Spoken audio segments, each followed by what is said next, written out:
estamos de volta com o Hora Geral nesta quarta-feira. Vamos conhecer um pouco mais de esporte nesta manhã? Vamos lá.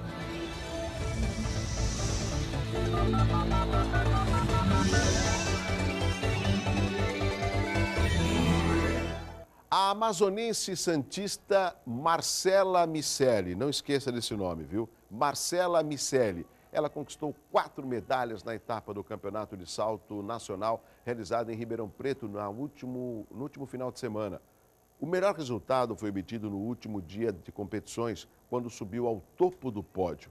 O ouro foi conquistado ao lado da égua Dona TW.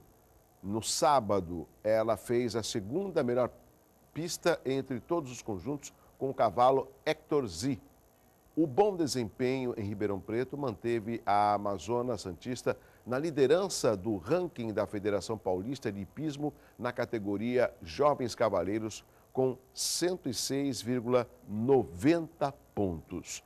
É uma santista e que, aonde ela compete, traz medalhas representando a cidade de Santos.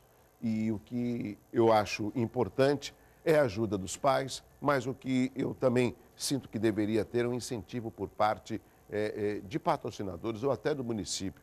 Porque eu fico pensando assim, eu sou um atleta, quando eu vou competir fora da minha cidade, eu, por exemplo, o atleta Douglas Gonçalves está representando a cidade de Santos.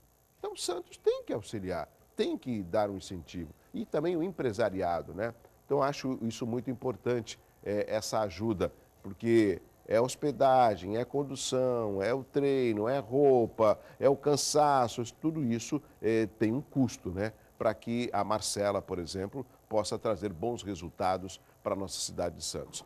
Bom, aqui do meu lado, a doutora Clécia Cabral da Rocha. Tudo bem, doutora? Bom dia. Bom dia. Bom recebê-la aqui. Eu fiz questão de convidá-la porque o tema que a doutora Clécia vai explicar aos nossos telespectadores é um tema que causa muita polêmica nos dias de hoje. E o que me preocupa também é que sempre quem acaba sofrendo é a criança, são os filhos. Antes da gente provocar a primeira pergunta, eu vou fazer o seguinte, eu vou chamar o telespectador, porque eu tenho a certeza que a pergunta do meu telespectador vai provocar aí a vontade dos nossos telespectadores também de ligarem pelo 3041-6777, que é o telefone que está sempre à inteira disposição, ou também pelo WhatsApp, que é o 981387000.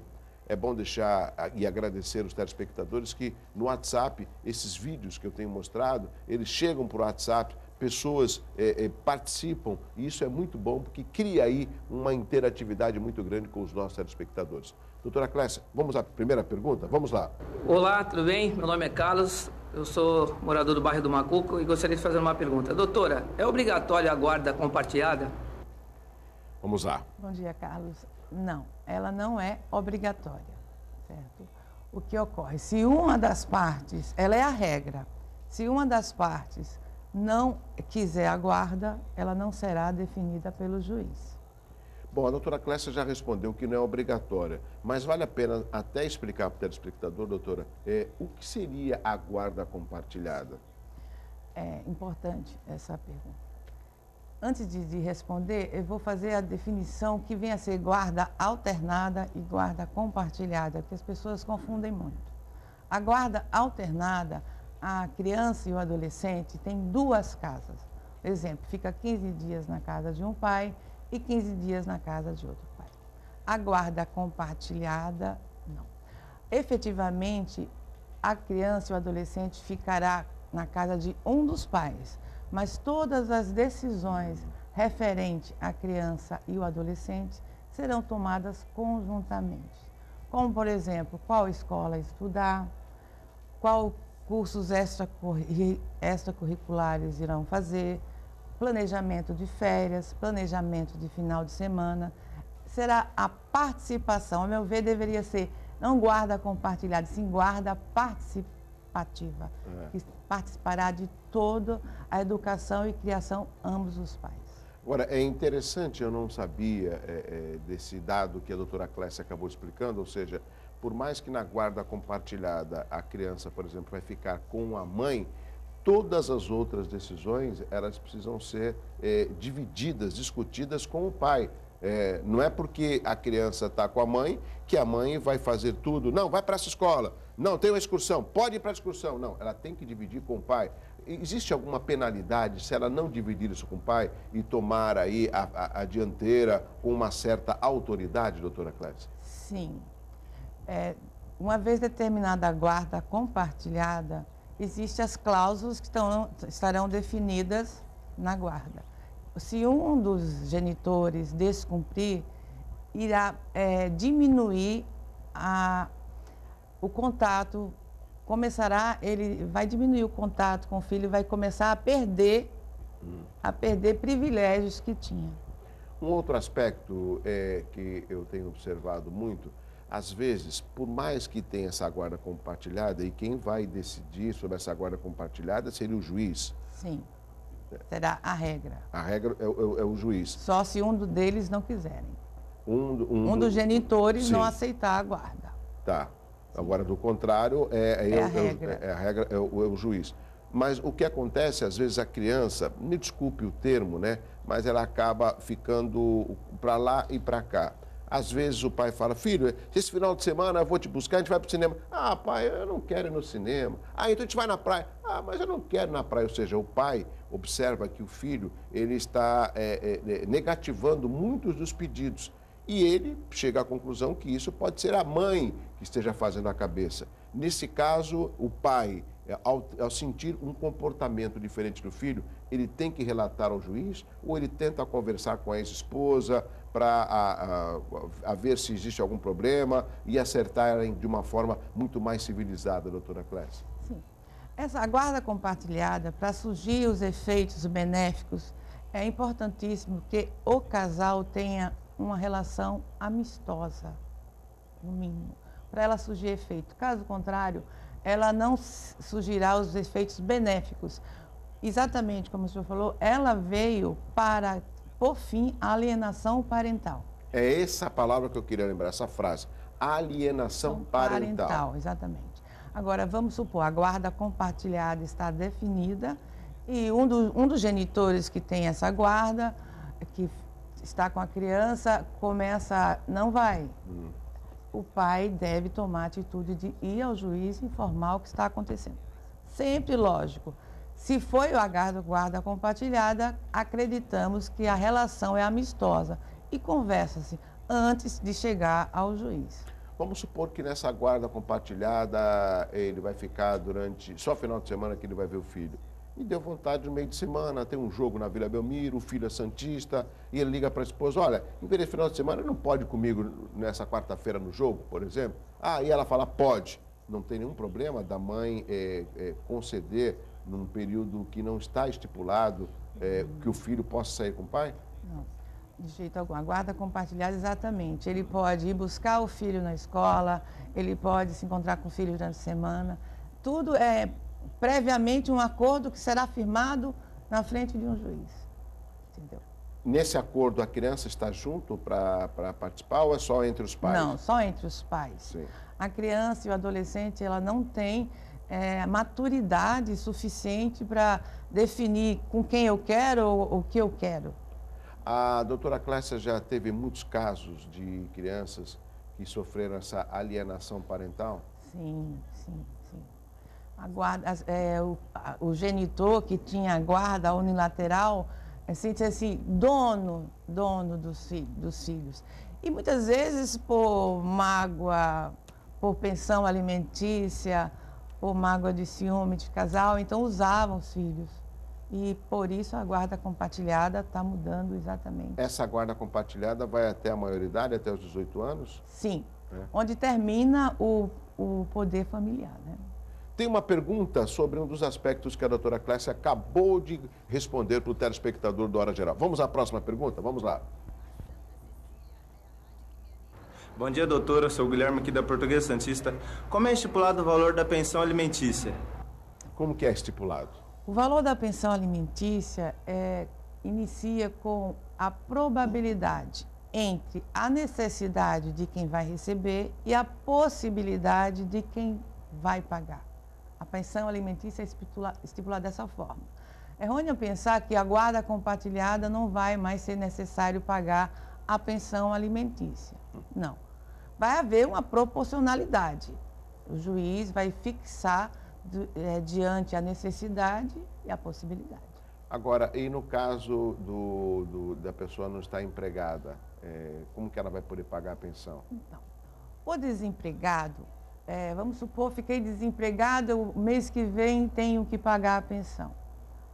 Já avisa ao juiz que está desempregado, pode pedir até uma suspensão provisória da pensão alimentícia, para não chegar o momento de ser expedido o mandado de prisão. Porque um atraso de pensão alimentícia, a partir de 10 dias de atraso, já pode ser pedido a prisão. 10 dias de atraso? Já pode. É no máximo até 3 meses de débito, mas com 10 dias de atraso já pode. Mas até chegar o mandado de prisão, ele pode avisar o juiz que está desempregado, pedir uma suspensão temporária, pode pedir parcelamento da dívida, que é autorizada até 6 vezes, né? Porque o mandado de prisão sai da seguinte forma: pague em 3 dias, comprove que pagou ou justifique por que não. Agora, doutora Clécia, eu vou fazer uma pergunta, pode ser até estranha, mas a senhora, como advogada competentíssima, vai saber me responder.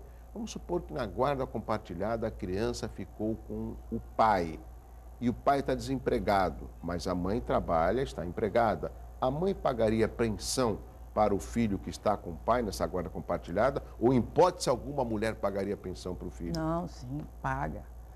Primeiro que quem vai deter a guarda, quem está com a guarda, é o pai, certo? Sim.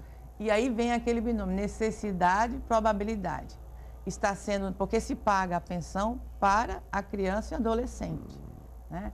Então, tem uma total necessidade do recebimento e a possibilidade no caso, a mãe, ter condições de pagar. Então, aí está explicado, né? Tem mais uma pergunta do nosso telespectador, além das perguntas pelo 3041-6777 daqui a pouquinho, mas tem mais uma pergunta aqui, vamos lá. Bom dia, doutora. Atualmente estou morando aqui em Santos e eu gostaria de saber se eu estou desempregado, ainda preciso pagar pensão? Se não, os avós da criança são obrigados a pagar? Praticamente, a senhora respondeu a respeito... Eu respondi a primeira pergunta. E os avós seriam obrigados? Quantos avós? Depende. Para que os avós, chamado alimentos avoengos, para que os avós venham ter a obrigação do pagamento da pensão, faz-se necessário comprovar que o pai da criança ou a mãe devedor da pensão não tem condições alguma de pagar. Ou está ausente, ou está desaparecido, ou não tem condições nenhuma. Aí sim, pode-se pedir pensão alimentícia aos ascendentes. Caso usar, um exemplo, que o devedor tem que pagar R$200, R$500, ele só tem condições de pagar 200. Os avós complementam, mas para pagar tem que comprovar que não tem condições alguma. Nós temos que chamar um intervalo comercial, mas antes eu quero continuar ainda com esse tema com a doutora Clécia Cabral da Rocha, que é advogada. Doutora Clécia, a gente tem observado muitos, eu não sou aqui psicólogo, eu não sou aqui terapeuta, mas a gente vê os jovens, os adolescentes, muito independentes. E isso, no meu entendimento, é um reflexo até da educação.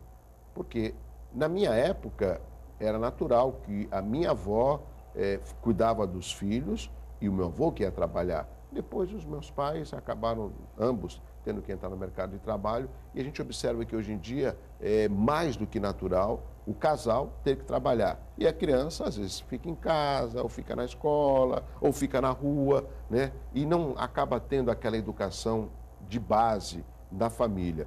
E no meu entendimento também, muitas pessoas acabam se separando pela facilidade de se divorciar nos dias de hoje. Se não me engano, é coisa só ir no cartório, muito rápido. Será que essas ferramentas hoje que a sociedade impõe, elas são muito fáceis de, não quero mais, acabou, e sempre a criança, o filho ou os filhos ficam em segundo plano? Pela procura que a senhora vê no seu escritório de advocacia? Eu vejo que os filhos ficam no segundo plano por falta de base, como o senhor falou. A falta de base, até dos pais. Sim, hoje é muito fácil a separar o divórcio, né? O divórcio. Fácil e rápido, né? E rápido, né? Aí vai no cartório, se faz, se tiver filhos menores, aí não. Mas vai-se no cartório, faz o divórcio. E os filhos, sim, ficam de lado, porque o que ocorre, a criança e o adolescente, eles testam nossos limites, né? Eles testam os limites. E os pais, muitas das vezes, eles não têm o norte, por conta de quê? De muita facilidade. É cômodo eu deixar os filhos o dia inteiro jogando computador, no computador, videogame. no vídeo. É cômodo para os pais, é menos preocupação. E nisso, sim, eles se preocupam, hoje em dia se preocupam mais com a matéria, esquecem de que aqueles filhos, os adolescentes, as crianças, lá na frente vão crescer e vão ter como base o quê? Aquela mãe, aquele pai que deixaram. O Isamitiba faz um retrato muito interessante. Ele fala que os nossos filhos, eles são reflexos de um período muito duro da história do Brasil, que é pós-regime militar, numa época que nada podia. E depois do regime militar, os pais acabaram dando tudo para aquilo. Vou dar tudo para o meu filho, aquilo que eu não tive. E é aí que mora o perigo. Sim. Porque os adolescentes, eles precisam de um limite. Né? Não é só o fato de você dar tudo aquilo que você não teve, porque o seu pai era mais duro, mais austero, achando que o fato de dar tudo para o filho significa que ele vai ser feliz, Sim. que ele vai crescer como uma pessoa responsável. Não, tem que ter esses mecanismos de controle, que é a base da família, né, doutora Clécia? Da família. Vamos fazer o seguinte, um rápido intervalo, na sequência tem perguntas pelo 30416777 e eu continuo conversando com a doutora Clécia Cabral da Rocha Advogada. Eu volto já. Bom dia, Douglas e todos os telespectadores do Hora Geral. A gente vai e volta já.